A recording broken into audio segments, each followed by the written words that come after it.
आपने अपने जीवन में कई ऐसे शिक्षक देखे होंगे जिन्होंने अपने जीवन में न जाने कितना संघर्ष किया है ताकि वो अपने छात्रों तक अच्छी से अच्छी शिक्षा सामग्री पहुंचा पाएं। पर आज हम आपको मिलाने जा रहे हैं बिलासपुर की ऐसी शिक्षिका से जिन्होंने अपने जीवन में 40 साल इस देश की विरासत संस्कृति भाषा की सेवा में लगा दिया और संस्कृत का अस्तित्व बचाने के लिए लगातार कोशिश में जुटी हुई हैं। चलते चलते रिपोर्ट दिखाते हैं।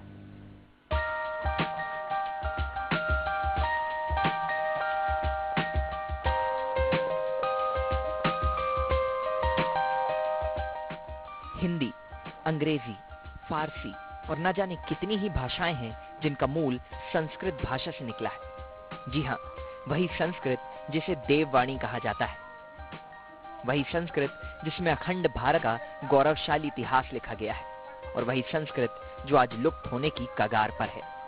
पर जब तक देश में पुष्पा माँ जैसे लोग हैं, भारत का ये हीरा कभी लुप्त नहीं हो सकता। दरअसल पुष्पा जी जिस संस्कृत विद्यालय को चलाती हैं, उसकी खासियत ये है कि वहाँ संस्कृत को सिखाने के लिए बाकायदा एक सूत्र इजाद किया गया है और इसी सूत्र के आधार पर सिखाई जाती है संस्कृत व्याकरण। इसके पीछे लगे रहे 40 साल मैंने कम से कम इसमें खर्च किए अपने जीवन के, लगभग 40 से अधिक वर्ष मैंने खर्च किए और पढ़ते पढ़ते मुझे ये समझ में आ गया कि जिस विधि से पढ़ाया जा रहा है पूरी दुनिया में, वो विधि सीधी नहीं है। हमको पाणिनि का एक सीधा रास्ता दिखाई पड़ा, वो वास्तव में गणितीय विधि है। जैसे 2 2 4 होते हैं ना, 4.25 4 नहीं होते, ठीक ऐसे ही पाणिनि ने अष्टाध्यायी में जो विधि हमें दी है वो समझ में किसी के आई नहीं, पर भगवत कृपा से, गुरु कृपा से हमको समझ में आ गई। तो हमने उस विधि से पुस्तकें लिखी और लिखने के बाद हमको समझ में आया कि पुस्तकें धरी रहेंगी, हम चले जाएंगे। तो इससे अच्छा है कि जो विद्या हमने पाई, जिसको हमने देखा, उसको हम भारत के जो बच्चे हैं इनको दे करके जाएं।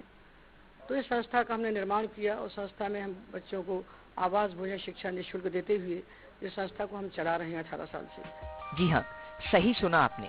यहाँ संस्कृत सिखाने का एक अलग ही तरीका इजाद किया गया है।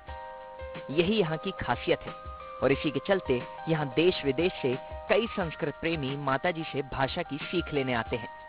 हमने यहाँ कर्नाटक से आए हुए एक छात्र से बात की जिसने बताया कि उसने संस्कृत की शिक्षा लेने के लिए अपनी नियमित पढ़ाई से 1 साल का ब्रेक ले लिया। First came here because I had finished my 12th and so I wanted to take a year off before I went to college in the US. मैं 12वीं के बाद यूएस में कॉलेज शुरू करने से पहले संस्कृत और कर्नाटक संगीत सीखना चाहता था। मुझे लगा कि कॉलेज के साथ मुझे संस्कृत, कर्नाटक संगीत और वेद जैसी चीजों को सीखने का समय नहीं मिल पाएगा। इसी इच्छा से मैंने कॉलेज से 1 साल का ब्रेक ले लिया। फिर मुझे पता चला कि माताजी बिलासपुर में लोगों को संस्कृत सिखाती हैं, पंडित बना रही हैं, तो मैं यहाँ चला आया। पिछले कुछ महीनों में यहाँ रहकर मैंने बहुत कुछ सीखा, इतना सीखा जितना अभी तक पूरे जीवन में नहीं सीखा। And so obviously I came here directly and so for the last one I've been here for the last month and I've learned so much more than I've learned through my entire life. Pushpa ji का देववाणी संस्कृत को बचाने का उपाय बहुत ही सार्थक साबित हो रहा है।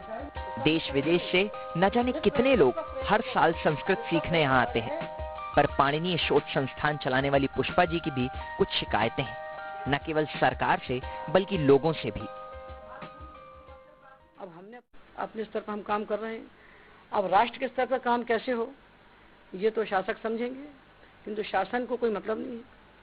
हजारों पत्र हम शासन लिख चुके, बोरा भर चिट्ठी हम लिख चुके शासन को, तो शासन अपने आप तो कोई काम करता नहीं। शासन तब करता है जबकि आप झोला लेके आप घूमते रहो वहाँ जाके। तो हम बच्चों को पढ़ाएं, संस्था चलाएं कि हम झोला लेके घूमें। हम इस काम को कर रहे हैं। इस काम को सबको, जिसकी जानकारी अमेरिका में बैठे विद्यार्थी को है, जिसकी जानकारी चीन से आने वाले विद्यार्थी को है, उसकी जानकारी छत्तीसगढ़ शासन को नहीं है, ऐसी बात नहीं है, किंतु उनके कार्यावली में है ही नहीं संस्कृत के लिए कुछ करना।